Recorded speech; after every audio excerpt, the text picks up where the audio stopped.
Olá, meu nome é Valdicélia Martins, eu sou mãe educadora, vivo em Portugal e hoje eu gostaria de falar um pouquinho sobre a educação domiciliar em Portugal. Vamos lá?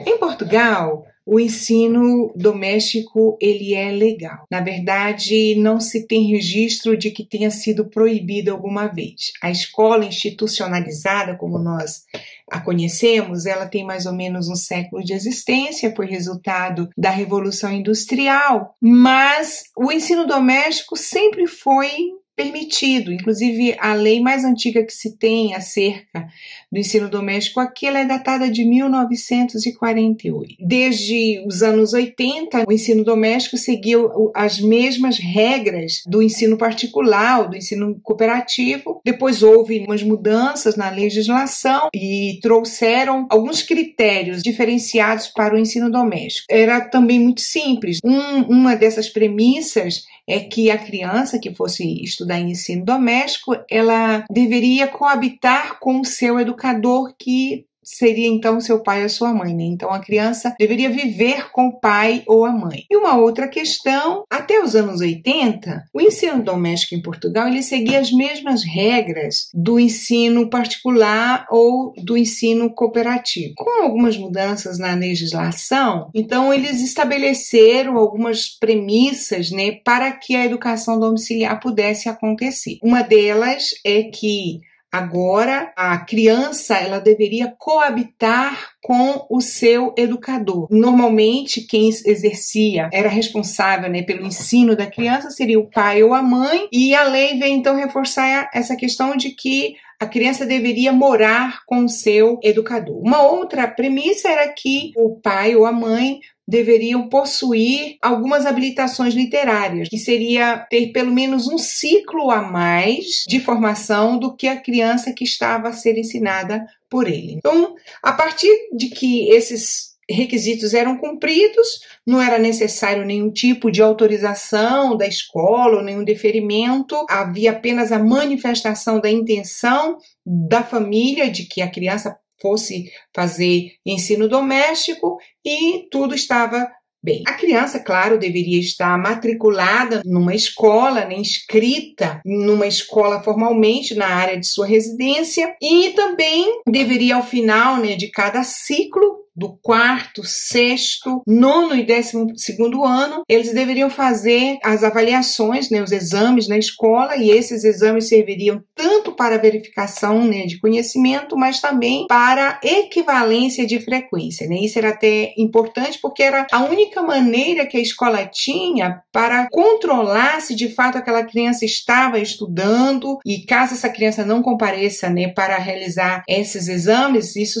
representaria um abandono da escola, né, e poderia haver alguma intervenção aí da segurança social. Por motivos diversos, o ensino doméstico em Portugal, ele começou assim a tomar umas proporções avantajadas. Deu um salto de crescimento em pouquíssimo tempo. Por exemplo, no ano letivo de 2012, 2013, né, nós contamos os anos letivos aqui de um para o outro, porque inicia-se em setembro de um ano, o ano letivo, e termina em junho do ano seguinte. Então, no ano letivo de 2012 e 2013, haviam 63 crianças inscritas no regime de ensino doméstico em Portugal. Já no ano de 2017/2018, nós tínhamos 909 crianças inscritas, né? O Ministério da Educação, ele registra assim, crescimento anual de até 47% de famílias que optaram por essa modalidade de ensino, né, ao invés do ensino convencional. Então,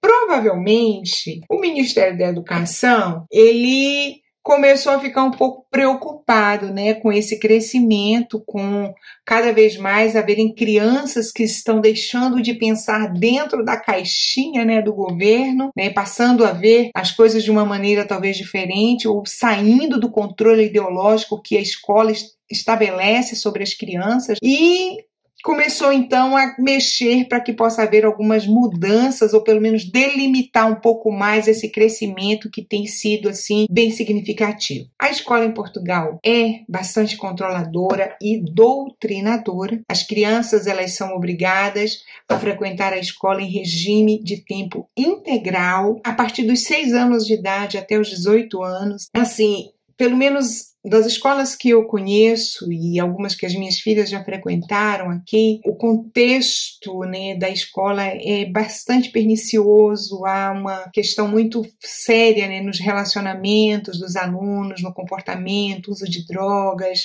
pornografias, a questão da ideologia de gênero em Portugal é algo muito forte, né? Então tudo isso está dentro da escola. A maioria das crianças, dos adolescentes aqui fazem uso de cigarro e há casos de drogas, de bebidas nas escolas e mesmo com acompanhamento dos pais, dos professores, né? Obviamente que os pais, os professores, a direção da escola não são coniventes com isso, mas falta sim braços, né, para poder conseguir gerenciar e administrar tudo isso que tem crescido de uma maneira muito exacerbada dentro do ambiente da escola. Eu vejo que assim, a maior dificuldade que a escola tem enfrentado aqui, que tem sido assim difícil para, né, os pais que querem manter um mínimo de conceito moral e cristão nos seus filhos, é a questão do ensino da ideologia de gênero. E assim, recentemente, pois saiu, né, a famosa, famigerada portaria 69/2019, datada de 26 de fevereiro. Então, essa portaria, ela apresenta algumas mudanças na questão do ensino doméstico. Essas mudanças, assim, parecem bem sutis, mas elas têm trazido um pouco de preocupação, né, aos pais que já adotaram ou que pretendem adotar essa modalidade de ensino aqui. Calma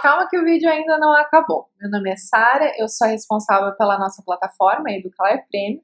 Eu gostaria de aproveitar que você está aqui para te convidar a fazer parte da nossa plataforma. O link está aqui embaixo na descrição. Aproveite o vídeo e eu te espero lá na nossa plataforma. Até mais. Nova portaria, os alunos que optarem pelo ensino doméstico, eles terão, né, ou melhor, os pais desses alunos terão que pedir uma autorização para o diretor da escola da área onde ele reside.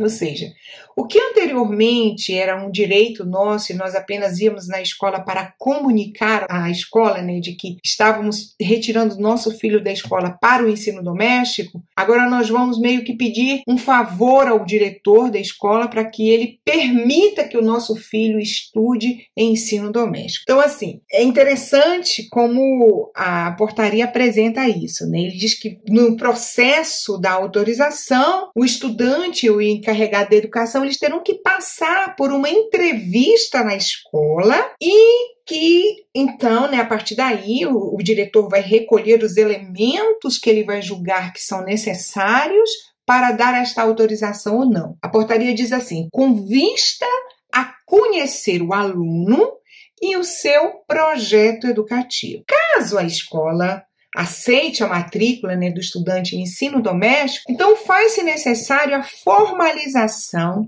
de um protocolo de colaboração, em que a escola e o encarregado de educação, né, eles vão assinar ali, estabelecendo algumas obrigações e algumas formas de monitorização e de acompanhamento do processo de aprendizagem do aluno. A portaria diz assim: as famílias terão agora também responsabilidade sobre o percurso da criança e a operacionalização do currículo. Anteriormente, a verificação de aprendizagem, ela era oferida por meio dos exames ao fim dos ciclos, como eu já falei anteriormente. E assim, diga-se de passagem, há registros de que os alunos em educação domiciliar eles apresentam os melhores resultados nos exames nacionais. Bom, uma outra novidade dessa portaria é que agora a escola irá designar um professor tutor que vai ser responsável pelo acompanhamento do aluno em educação domiciliar.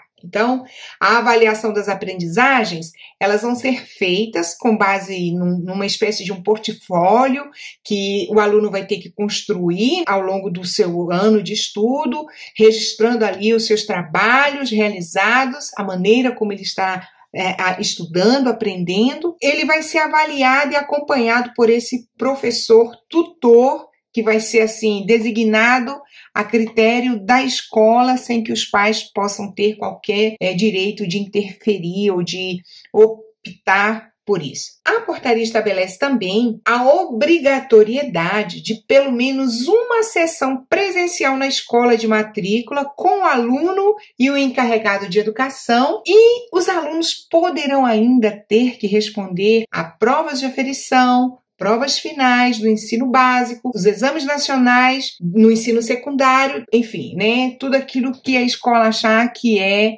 necessário para verificar o conhecimento ou o aprendizado dos alunos. Como eu já disse anteriormente, isso só era feito no final dos ciclos ou na transição de um ciclo para o outro. Passa a ser também obrigatório que os pais ou encarregados de educação, né, do aluno em ensino doméstico, tenha pelo menos uma licenciatura. A lei anteriormente dizia que bastava que o pai, educador, tivesse um ciclo a mais que a criança, né? Agora, seja a criança em que ciclo for, o pai que vai educar aquela criança precisa ter uma licenciatura minimamente determinada. Eu tenho conversado com algumas mães e algumas famílias educadoras e nós, assim, compartilhamos, né, todos de uma certa preocupação e uma inquietação com relação a tudo isso que essa portaria vem trazer de novo ao ensino doméstico em Portugal. Sobretudo, observamos, assim, a intenção do governo de afunilar ou de delimitar o número de famílias que poderão ter acesso ao ensino doméstico. E a gente observa-se que tantas exigências, tantos pré-requisitos, poderá já de início assim delimitar as famílias que têm a intenção de iniciar o ensino doméstico. Elas já se sentem ali mesmo delimitadas, né? Embora nós saibamos que o governo não vai chegar e vai dizer a partir de hoje está proibido o ensino doméstico em Portugal. Eles não vão esbarrar na questão do princípio da liberdade. Eles não podem fazer isso, né? Certamente. Mas eles podem e estão complicando, né, um pouco a vida das famílias que querem e que fazem o ensino doméstico. Um outro detalhe assim, que eu acho que vale a pena considerar é como cada escola vai interpretar essa portaria, sabe? Porque, assim, antes dessa portaria, já só com o que nós tínhamos da lei de ensino doméstico em Portugal, isso já era um pouco complicado, porque ela dependia, assim, da disposição, da boa vontade e da maneira como cada diretor interpretava a lei. E agora, mais uma vez, né, a gente percebe isso. Isso é tão notório aqui em Portugal que, assim, há escolas que têm alunos em ensino doméstico em que elas recebem esses alunos. Os alunos podem participar de algumas atividades na escola, podem frequentar o laboratório, podem fazer uso da biblioteca tranquilamente. Há outras escolas em que os alunos são terminantemente proibidos de entrar na escola, tá? Porque, assim, como eu disse, depende de como cada diretor de agrupamento interpreta a lei. Nós observamos, assim, que a legislação, ela consta, os pais, eles têm direito de decidir sobre a educação que eles querem dar aos seus filhos, inclusive, eles têm direito de decidir sobre o percurso acadêmico as crianças, né, que os seus filhos vão desenvolver. Mas na prática nós temos sido cada vez mais limitados, e nós já éramos obrigados a ensinar o conteúdo estabelecido pelo Ministério da Educação em Portugal, né, e eles fazem a verificação se nós estamos cumprindo isso com as crianças. E para além disso, agora nós teremos também que ser minimamente fiscalizados, vigiados, não só no que nós estamos ensinando, mas também em como, né, na maneira como nós estamos ensinando. Objetivamente, eu acredito que se o governo português não tem a intenção de acabar com o ensino doméstico, ele tem a intenção de complicar e dificultar o acesso, e ele já está fazendo isso. Mas uma coisa é certa,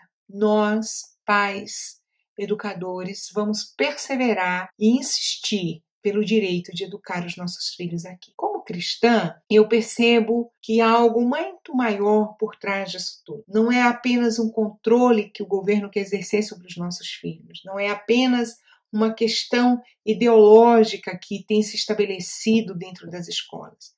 nós vemos que há algo muito maior por trás disso tudo, como diz na Escritura. A nossa luta ela não é contra a carne nem contra a sangue, né? É contra os principados e potestades, contra os dominadores deste mundo tenebroso, contra as forças espirituais da maldade que agem nas regiões celestes. Mas graças a Deus que temos a vitória por meio de Cristo Jesus, o nosso Senhor. Muito obrigada pela atenção de cada um de vocês e um abraço a todos.